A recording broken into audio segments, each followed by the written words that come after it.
በእውነት በውሸት አካሄድ ተጋድሎ የማይገናኙ የማይቀራረቡ ሲወራ ሲነገር አቻላቻ ብሎ አፈጣጠሩ ግን ከነዚህ ሁለት ግንድ አይወጣውምና እስኪ ልጠይቅ ባካመንክበት ከሕይወት ፍልስፍና ላትዋሽ የእውነት ከልብ ይሁንና አምላክን ከፈራ እስኪ ልጠይቅ ልለምንህና የትኛው ይበልጣል እውነት ወይስ ውሸት ላንተ ስብዕና?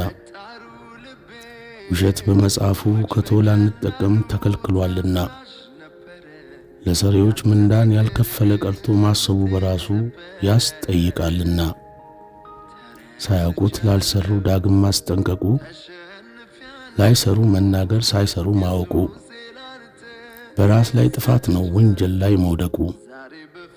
የቱን ትወዳለህ ሰጪ ወይስ መንፈግ አንተን ለጠየቁ ለመኖር በላብ ነው ብለው ካጸደቁ ስለ ሠራው ሥራ ለደከመው ድካም መክፈል ግዴታ ነው ያንንም ማወቁ ብሎ ከተጻፈ እንዳያሳስተን እውነት በመከተል ሕጉን መጠበቁ ግራ እንዳያጋባን ስተት እንዳንፈጽም በዕድሜ የበሰሉ አባቶች ጠይቁ። ግን ደግሞ ሳያውቀው ድንገት ቢሳሳት ራሱን ቀይሮ ጥሩ እንደሆነ ያወራል በጥሩ አንደበት። ወዲያው ተመልሶ ዘመኑ ነው ይላል ያታልል በምክንያት። እናም ሰዎች ሆነን ፍጹም ባንሆን እንኳን የእርሱ ልማድ ሆኖ በውሸት ይኖራል ራሱን ለማዳን። ከጥፋቱ ብዛት እንደ ውሃ ሞልቶ መፍሰስ ቢሰለቸን መገደብ አቃተን።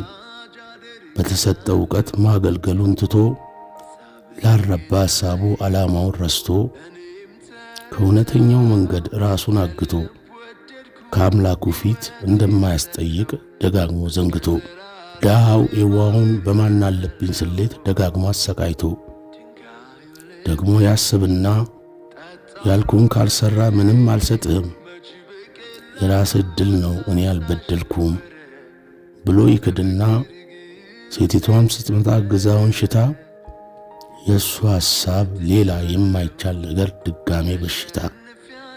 ያቺ ዋይቱ ሳታስበው ድንገት ሐሳቡን ሲቀይር ጥፋት እንደሌላ ስታስብ ለመንገር ካንደበቷ ቃላት ለማውጣት ስትሞክር በመጥፎ ቃላቶች ቀድሞ ይጮውና ምንም እንዳትናገር ያኔ ነበር መንቃት እንዳትደናገር ራሷን መጠበቅ ያኔ ነበር መፍራት። ልማዱ እሱ ነው ኑሮውና ክደት በእውነት በውሸት አካሄድ ተጋድሎ የማይገናኙ የማይቀራረቡ ሲነገር አቻላቻ ብሎ አፈጣጠሩ ግን ከነዚህ ሁለት ግንድ አይወጣውምና እስኪ ልጠይቅ ባካመንክበት ከራስ ፍልስፍና ልቦናን ይስጥ የፈጠረ ጌታ ቅንነት ብትላበስ ዳግም ላታምታታ ትእዛዝ ሳይደርስብህ ነፍስ ተመርዛ ምሕረትን ጠይቀው የፈጠረ ጌታ ሰይጣን እንዳይረታ አምላክን ለምነው ቁጣው ሳይበረታ መልካምነት ያኔ ላይባል ለምኔ እንዳይደርስብኝ በራሴ ነግለኔ ብሎ በመምጣቱ ለመንጻት ካጢያቱ ለማግኘት ምሕረቱን ለቤቱ ድምቀቱን ለነፍሱ መዳን ሳይጠፋ በከንቱ ያንን ስትቀበል ካምራች ቸርነቱ ጥፋት ተሰርዞ ሰውነት ተላብሶ ስትኖር በእምነት ለቤተ በረከት ለመኖር በሕይወት